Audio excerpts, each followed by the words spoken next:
கடவுள் அனுகிரகத்துடன் இன்று உங்கள் ராசி பலனை ஆராய்வோம். அன்பு மீன ராசி அன்பர்களே, நான் உங்கள் அன்பு தோழன் சோழன் பேசுகிறேன்.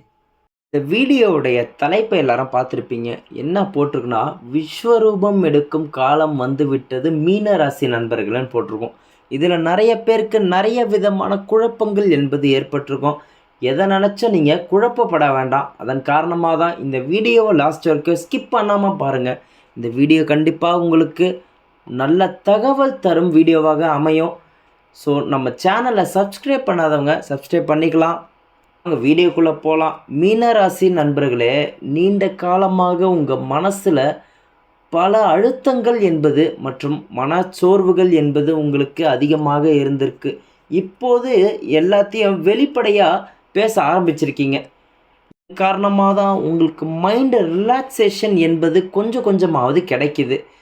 இனிமேல் உங்கள் வாழ்க்கையில் சாதாரண நேரமே கிடையாது. இனிமேல் உங்கள் வாழ்க்கையில் விஸ்வரூபம் எடுக்கும் உண்மையான உள்ளாட்சி பெறும் நேரம் உங்களுக்கு இது.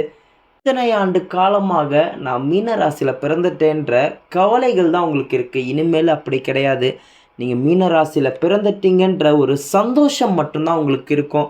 நீங்கள் வேணா பாருங்கள், இனிமேல் உங்கள் ஜாதகத்திற்கான முழு பலன்கள் என்பது உங்களுக்கு கிடைக்க ஆரம்பிக்கும். இது மட்டும் இல்லாமல் நல்ல முறையாக அறிவுரை உங்களுக்கு நிறைய பேர் தருவாங்க.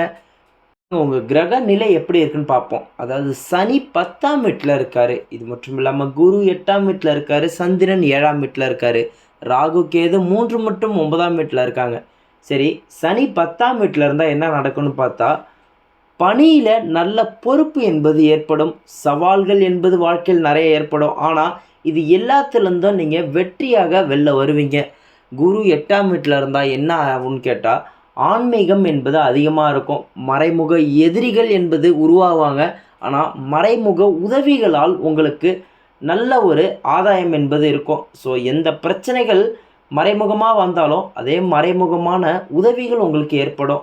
மரபு பண்புகள் என்பது உங்களுக்கு இந்த நேரம் நல்லா இருக்குது. சந்திரன் 7ஆம் வீட்டில் இருந்தால் உறவுகள் மற்றும் திருமணம் போன்ற சுப நிகழ்ச்சிகள் என்பது உங்கள் வீட்டில் நடைபெறும். ராகு கேது 3ஆம் மற்றும் 9ஆம் வீட்டில் இருக்காங்க. என்னன்னு கேட்டால், பயணங்களில் திடீர் மாற்றங்கள் என்பது ஏற்படும். நீங்கள் எதை நினச்சி கவலைப்பட வேண்டாம். மாற்றம்னா இன்றைக்கி போகிற பயணம் நாளைக்கோ நாளானிக்கோ அவ்வளோதான். ஆனால் இன்றைக்கி தான் போகணுன்னு நீங்கள் முயற்சி பண்ணால் கண்டிப்பாக உங்களால் அதை சாதிக்க முடியும். இந்த கிரகணங்கள் சுமைகள் வெற்றியாக உங்களுக்கு விஸ்வரூப காலமாக இது அமையும். அதான் சொல்கிறேன், இனிமேலும் முயற்சி என்பது பண்ணுங்கள். நல்ல ஆதாயம் என்பது உங்களுக்கு உண்டு. நண்பர்களே, முருகப்பெருமான் இருக்கிறார். பட்ட கஷ்டம்லாம் போதும். இப்போ வரக்கூடிய இந்த 3 மாதத்தில் உங்களோட பிரச்சனைகள் படிப்படியாக குறைய ஆரம்பிக்கும். இது மட்டும் இல்லாமல் உங்கள் உறவினர்களுக்கிடையே நீங்கள் ரொம்ப அசிங்கப்பட்டிருப்பீங்க. உங்களுக்கு ஒரு பிரச்சனைனா உதவி செய்ய யாரும் வந்திருக்க மாட்டாங்க. ஆனால் அந்த நிலைமை இனிமேல் மாறும். யாரெல்லாம் நம்மளை ஒரு ஆளாக மதிக்காமல் இருந்தாங்களோ அவங்க முன்னாடி நம்ம கண்டிப்பாக நல்லபடியாக வாழ்ந்து காமிக்கணும்னு நீங்கள் நினச்சிருப்பீங்க. அந்த காலம் ரொம்ப தூரம்லாம் இல்லை. வரக்கூடிய 2 ஆண்டுகளுக்குள்ளேயே உங்களுக்கு வளர்ச்சி பாதையை நோக்கி தான் வாழ்க்கை ஆரம்பிக்கும். இது மட்டும் இல்லாமல் உங்களுக்கு சமீப காலமாக வெளில போனாலே நம்ம எதுக்கு போகிறோன்னே மறந்துருப்பீங்க. அந்தளவுக்கு மனக்குழப்பங்கள் உங்களுக்கு இருந்திருக்கு. அதுவும் வரக்கூடிய 2 ஆண்டுகளுக்குள்ளே சரியாக ஆரம்பிக்கும். அதாவது நீங்கள் 4 பேருக்கு நல்லது செய்யணும்னு நினச்சிருப்பீங்க. எப்படின்னு பார்த்தா, ஒருத்தவன் கஷ்டத்தில் இருப்பான், அவனை நம்மளால் முடிஞ்ச உதவி பண்ணி அவனை மேலே தூக்கி விடணும்னு நினைப்பீங்க. ஆனால் உங்கள் உறவினர்கள் உங்களை அந்த மாதிரி யாருமே தூக்கி விட்டுருக்க மாட்டாங்க. ஆனால் இனிமேல் வரக்கூடிய காலங்களில் உங்களுக்கு அவங்க உதவி செய்ய ஆரம்பிப்பாங்க. நீங்களும் அவங்களுக்கு உதவி செய்ய ஆரம்பிப்பீங்க. இனிமேல் உங்கள் உறவுகள் நல்லா வரக்கூடிய காலம் வந்து விட்டது. உங்களை அவ்வளோ சீக்கிரம் முருகப்பெருமாள் கைவிட மாட்டார்.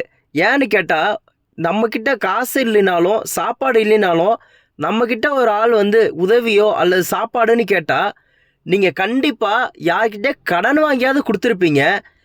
தானத்திலேயே சிறந்த தானம் அன்னதானம் தான் சொல்லுவாங்க. வாய் வாழ்த்துலினாலும் வயிறு வாழ்த்தும். ஆனால் உங்களுக்கு ஒரு விஷயம் புரியவே இல்லை.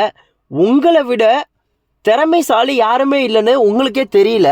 கடந்த 5 ஆண்டுகளாக எவ்வளோ பிஸ்னஸ் பண்ணணும்னு நினச்சிருப்பீங்க. உதாரணத்துக்கு நம்மளால் முடியாத ஒரு பிஸ்னஸ், உதாரணத்துக்கு டிரான்ஸ்போர்ட் பிஸ்னஸ், அந்த மாதிரி லாஜிஸ்டிக் பெரிய பெரிய பிஸ்னஸ் பண்ணணும்னு நினச்சிருப்பீங்க. அதாவது அதிக முதலீடு போட்டு பண்ணுற பிஸ்னஸ் தான் யோசிச்சிருப்பீங்க. ஆனால் அன்னைக்கு உங்களுக்கு பொருளாதார தடை இருந்திருக்கும். ஆனால் இனி வரக்கூடிய ஆண்டுகளில் எல்லாமே நீங்கி கண்டிப்பாக நீங்கள் நினச்ச பிஸ்னஸை பண்ணுவீங்க. அதாவது உங்கள் வாழ்க்கை இப்போ எப்படி இருக்க போகுதுன்னா, நம்ம எல்லாருமே சினிமா தேட்டர் போய் படம் பார்த்துருப்போம். படம் பார்த்துட்டு இருக்கும்போது திடீர்னு இன்டர்வல்னு ஒன்று வைப்பாங்க. ஆனால் அந்த இன்டர்வல் வர நேரத்தில் அடுத்தது என்ன நடக்க போகுதுன்னு நம்ம எல்லாருமே யோசிக்கிற அளவுக்கான சீனுக்கு நடுவில் தான் வைப்பாங்க. அதே மாதிரி தான் இப்போ உங்கள் வாழ்க்கை இருக்குது. நீங்கள் இப்போ என்ன பொருளாதாரத்தில் இருக்கீங்களோ அதை விட மோசமாக போவீங்கன்னு தான் எல்லாருமே சுற்றி நினச்சிட்டு இருப்பாங்க. அதாவது நண்பர்களாக இருக்கட்டும், உறவினர்களாக இருக்கட்டும். ஆனால் அவங்க எல்லாருமே மூக்கில் கை வைக்கிற வகையில் நீங்கள் பயங்கரமான கம்பேக் கொடுக்க போகிறீங்க. அதனால் என்ன தொழில் நினைக்கிறீங்களோ அதை பண்ணுங்க, கண்டிப்பாக சக்ஸஸ் ஆகும். நம்ம தான் நினைக்கிறோம் இதை நம்ம பண்ணால் ஒரு வேளை தோத்துட்டா என்ன பண்ணுறதுன்னு. ஒரு வேளை ஜெயிச்சுட்டா நம்ம எவ்வளோ பெரிய ஆளாகும்னு நீங்களே யோசிச்சு பாருங்கள். ஒரு மனிதனுக்கு நல்ல நேரம் என்பது வாழ்க்கையில் ஒரு தடவையோ 2 தடவை தான் வரும். அதை கண்டிப்பாக பயன்படுத்திக்கிறவங்க மேலே வந்துடலாம். அல்லது இந்த வாய்ப்பை நழுவுறவங்க திரும்பி மேலே வர்றது கஷ்டம்தான். என்னன்னா இவன் டிமோட்டிவாக பேசுகிறான்னு நீங்கள் நினைக்காதீங்க. நம்ம ஒரு விஷயத்தை இன்றைக்கி செய்யணும்னு நினச்சா அதை இன்றைக்கி செய்யணும், அல்லது செய்ய ஆரம்பிச்சிடணும். ஆனால் நம்ம நாளைக்குன்னு தள்ளி போட்டால் நம்மளால் அது செய்யவே முடியாது. நாளைக்குன்னு எந்த விஷயத்த நினைக்கிறோமோ அது அவ்வளோதான், அது நம்மளால் பண்ண முடியாதுன்னு நம்ம அன்றைக்கே யோசிச்சிடணும். அதே மாதிரி நிறைய பேர் நல்ல நேரம் வந்துருச்சு, நம்ம எதுவுமே பண்ண வேணாம், நம்ம நல்ல நேரம் வந்தாலே கோடீஸ்வரன் ஆயிடலாம்னு நினச்சிட்ருக்காங்க. அதெல்லாம் கிடையவே கிடையாது. நல்ல நேரம் வந்தாலும் நம்ம வேலை செஞ்சால் தான் எதுவாக இருந்தாலும் செயல்படும். நம்ம சும்மா வீட்டில் உட்காந்துருந்தா 4 பேர் நம்ம காசு தர மாட்டாங்க. அந்த 2 ஆண்டுகளாக உங்களுக்கு உடல்நிலையில் ஒரு சில பிரச்சனைகள் இருந்திருக்கும். உதாரணத்துக்கு வயிறு வலி போன்ற பிரச்சனைகள், அது எல்லாமே சரியாகக்கூடிய காலம் வந்து விட்டது. முக்கியமான விஷயம், உங்கள் பசங்க இப்போ வெளில போய் படிக்கணும்னு யோசிச்சுட்டு இருப்பாங்க. ஆனால் நீங்கள் வெளிலலாம் போய் படித்தா செட் ஆகாது, நம்ம கண்ணு முன்னாடியே இருந்தால் தான் பையன் ஒழுக்கமாக இருப்பான் அல்லது பொண்ணு ஒழுக்கமாக இருக்கும்னு நினச்சிட்டு இருப்பீங்க. அதெல்லாம் தவறு. பசங்களை வெளில போய் படிக்க வைங்க, கண்டிப்பாக பெரிய ஆளாக வருவாங்க. உங்கள் மனக்குழப்பத்தை நீங்களே சால்வ் பண்ணுங்கள். இது மட்டும் இல்லாமல் குரு லக்கணம்லாம் உண்டா இல்லையா, நம்ம வாழ்க்கையில் அதெல்லாம் நடக்குமா நடக்காதான்னு நீங்கள் நினச்சிருப்பீங்க. இது மட்டும் இல்லாமல் பிடிச்சதை சாப்பிட்ருக்க முடியாது, ஒழுங்கான சாப்பாடே சாப்பிட்ருக்க முடியாது, ஒரு இடத்துல போனால் ஒரு மரியாதை இருக்காது. இந்த மாதிரி நிலைமையில் நீங்கள் இருந்திருப்பீங்க. ஆனால் இனி வரக்கூடிய காலங்கள் அப்படி கிடையாது. நீங்கள் நினச்சதோட டபுள் மடங்கு நல்லா வாழ்வீங்க. இதில் ரொம்ப முக்கியமான விஷயம், நம்ம வீட்டில் ஒரு ஃபங்க்ஷன் 10 வருஷத்துக்கு முன்னாடியோ 5 வருஷத்துக்கு முன்னாடியே நடந்திருக்கும். அன்னைக்கு ஒரு ஆள் 500 ரூபாயோ 1000 ரூபாயோ 2000 ரூபாயோ போட்டிருப்பாங்க. இன்றைக்கி அவங்க வீட்டில் ஒரு நிகழ்ச்சினா நம்ம மேலே ஒரு 500 ரூபாயோ 1000 ரூபாயோ சேர்த்து போடணும். ஆனால் அதுக்கு கூட காசு இல்லாமல், அதாவது மொய் வைக்கவே காசு இல்லாத நிலமையில் நீங்கள் இப்போ இருக்கீங்க. இதெல்லாம் நினச்சி நீங்கள் ரொம்ப கவலைப்பட்டிருப்பீங்க. இனிமேல் அந்த கவலையை விட்டு தள்ளுங்க. இனிமேல் நம்ம வரக்கூடிய காலம் நல்ல காலம் வந்து விட்டது. முயற்சி பண்ணால் எதையுமே மாற்ற முடியும். நம்ம பசங்கள்லாம் ரொம்ப பாவம். நீங்கள் வேணால் நினச்சி பாருங்கள். நம்ம பசங்க நம்மக்கிட்ட சொல்லலினாலும் கண்டிப்பாக மனசில் நினச்சிருப்பாங்க, நம்ம இந்த வீட்டில் பிறக்காம பக்கத்து வீட்லேயோ நம்ம ஒரு பெரிய பணக்கார வீட்டில் பிறந்திருந்தா நம்ம வாழ்க்கை பயங்கரமாக இருந்திருக்குமே. அதாவது வாழ்க்கை பயங்கரமாக இருந்திருக்குமோ கூட இல்லை, ஒரு 3 வேளை சாப்பாடாவது நல்ல சாப்பாடு கிடச்சிருக்குமேன்ற அளவுக்கு ஏங்கி போயிருப்பாங்க. குறைஞ்சபட்சம் அவங்களுக்கு ஒரு நல்ல சாப்பாடு அல்லது ஒரு நல்ல ட்ரெஸ்ஸு, ஒரு நல்ல 10 பேரை பார்த்தா மதிக்கக்கூடிய ஸ்கூலில் படிக்க வைக்கணும்ல, அந்த அளவுக்காவது நம்ம சம்பாதிக்கணும்ல.